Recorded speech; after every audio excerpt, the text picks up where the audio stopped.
I don't think there's ever been a boxer more eager to score a knockout than Nigel Benn. The shouting in the opening round. So just over a minute, a left hook out of the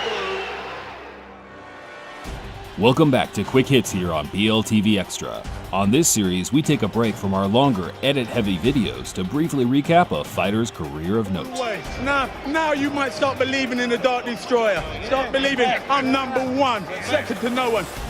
In today's video, we turn the clock back to 1987 and revisit the rise of one of boxing's most destructive middleweights, Nigel Benn. On a scale of 1 to 10, his punching power is a perfect 10, and that is no doubt. If you enjoy our videos, remember to press the like button and be sure to subscribe if you're new. Nigel wasn't a man that liked to waste time, so we better jump straight to the action.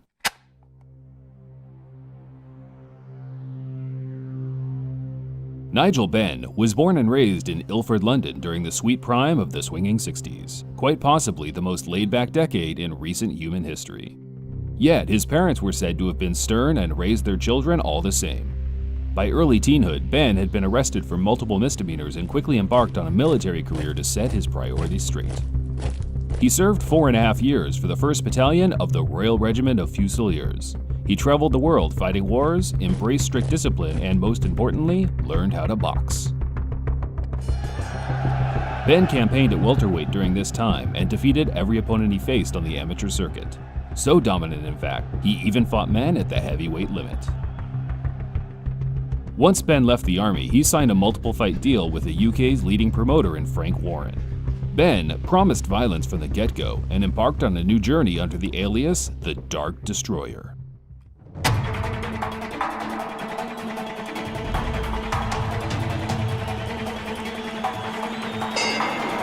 What a bonus for the crowd here in Wisbech to see, for my money, the most exciting prospect in British boxing at the moment. Nigel Benn in the golden trunks tonight by Croxley script. That is right in the script. Oh, he nailed him there and he made it though. He just got Harry Mullen, a popular boxing journalist at the time, dubbed Benn the ultimate fighting machine, as the now 21-year-old steamrolled every domestic rival with ease. He's come back for more. Benn adopted the Mike Tyson peekaboo style to close the gap and land its vicious hooks. His frantic footwork and constant weaving had his opponents on edge from the opening bell. Paying for it. At this point, Benn was a 2-round fighter at best. He simply channeled all the anger he had built up inside of him and unleashed it uncontrollably for the first few minutes. So 2 on the turn now for Nigel Benn, a destructive punch at Eisen.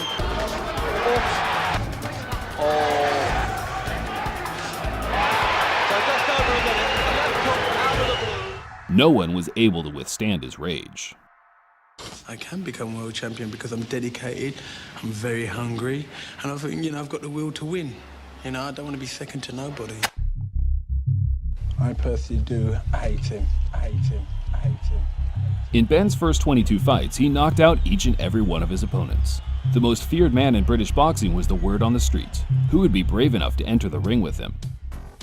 I shall take you out on the night of the 18th of November. You are mine, you belong to me. Well, there was another young man slipping slightly under the radar during the same time period. He was cleaning clocks as brutally as Benn, and letting it be known to whoever tuned in that the man from London was his #1 target. Ambrose Mendy's standing right here. I want your boy. He belongs to me, he's mine. Benn was openly enraged by the audacity of Chris EUBANK trying to belittle his name and achievements. He lit the fuse, he told the ITV. He lit the fuse good. If the British public didn't know EUBANK beforehand, they certainly did during the build-up. Benn was his usual aggressive, angry self, while EUBANK, on the other hand, tormented his rival with an unusual, soft-spoken demeanor.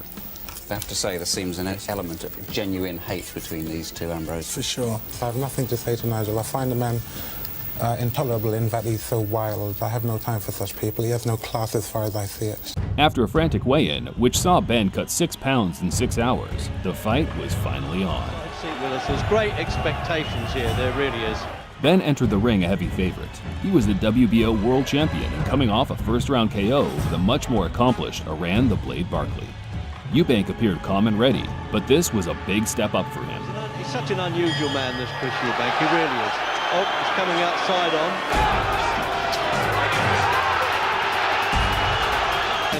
sluggers that he nailed. Any strategy went out the window from the first bell. It was like a British version of Hagler-Hearn. Well, EUBANK has taken that one, Reg. Yeah. He's not going to be able to strut. He's going to have to try and hurt Ben. He's done it, Reg. He's done Ben by the look of it. He could do the business. Well, he's mixing it in the world. And that was a lovely uppercut shot. Ben landed a ferocious uppercut in the fourth, which caused EUBANK to lacerate his tongue, an injury worthy of a stoppage. But EUBANK hid the evidence and continued to fight. There he is again, he's doing that, you see. Round 5. The next few rounds were close, but Ben edged ahead on the cards and he scored a flash knockdown in the 8th. EUBANK wasn't hurt, and he battled back quickly and was eventually paid off for some unorthodox movements that opened Ben up for a flurry of shots. He was falling for that. That was Ben. Oh, what a shot that So is. really shaper. Opened him up with the left hand and then shot the right hand over and it connected. Watch, Reg. Let's look at the finish of the belt. It's all over in the 9th round.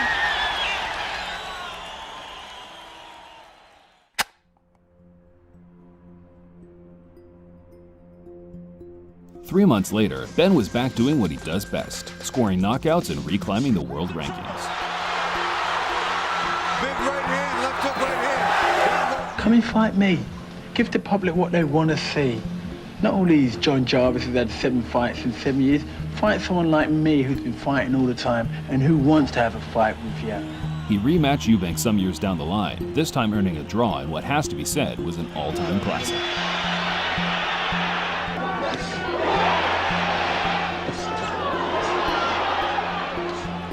Over 500,000 people worldwide watched the Ben-EUBANK rematch, which caught the eye of superstar promoter Don King, who wanted his own young, hungry fighter Gerald McClellan to get a slice of the pie. Look at the man's record. 20-odd knockouts in the first round. An American writer that I was reading this week rates you as the #2 in the world pound for pound. Who was #1? With the promise of a record-high purse, Ben accepted the American's challenge, knowing full well he was a significant underdog. First of all, the newspapers are saying this is going to be the fight of the decade. One thing's for sure, it's not going to last the distance. I would personally rank McClellan the hardest puncher ever at the middleweight limit. He could break a fighter down effortlessly. Just ask Julian Jackson.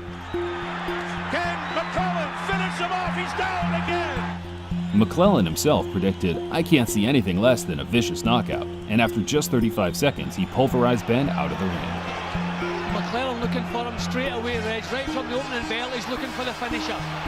He's ducking very low, Jim, below the waistline, and he looks as though he's done him in the opening round, and we thought this might happen. Ben was never the type to lay down and feel sorry for himself, so he jumped right back up and proceeded to go toe-to-toe with the American slugger. That's better. He has to get his body weight forward, get some punches off. There's the old Dark Destroyer now getting back to his fighting days. The bout started to even out, Ben arguably taking control, but McClellan, being the warrior he was, fought back and scored another knockdown in the 8th. Right above us here, Jim. Look at there he goes again. The wounded lion bit again. But he's back in trouble here. Legs of that, Reg. He's got to get out of that corner, Jim. He's got to get out of that corner, and he won't. But he doesn't mind being in the corner. That was the own impetus. Ben, on his last legs, threw the kitchen sink at Gerald. His off-balance and rash attacks resulted in a nasty head clash, and some people think it was the deciding factor in the fight, but we'll never really know. He's punching He's going to do it. He's going to stop him, I'll tell you that now. This fella doesn't like it the way he's going down. He's going to count him out. He's quit. He's done him. He's quit. What a fantastic performance. This ring is going to be like the London Underground. What seemed like a premature stoppage was quickly deemed a severe injury. McClellan suffered a bleed on the brain and spent 2 weeks in a coma, and he never made a full recovery.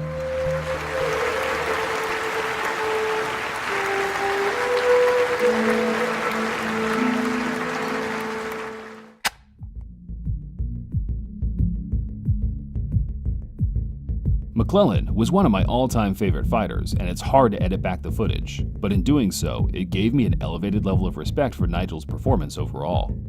He was a massive underdog, but fought the greatest fight of his career to gain victory. I wish it could have ended differently, but this is a dangerous sport, and each fighter knows every contest they enter could well be their last. Ben was never the same after the G-Man matchup. He fought 5 more times and lost his last 3. After retirement, Nigel underwent a career as a DJ before moving to Sydney, Australia to bring up his family alongside his wife Carolyn. Ben is now a born-again Christian and seeks only the glory of his now fighting sons, Harley and Connor. There were rumors of a 2019 comeback, but thankfully, for the vast majority of boxing fans at least, he suffered a minor injury and called it off.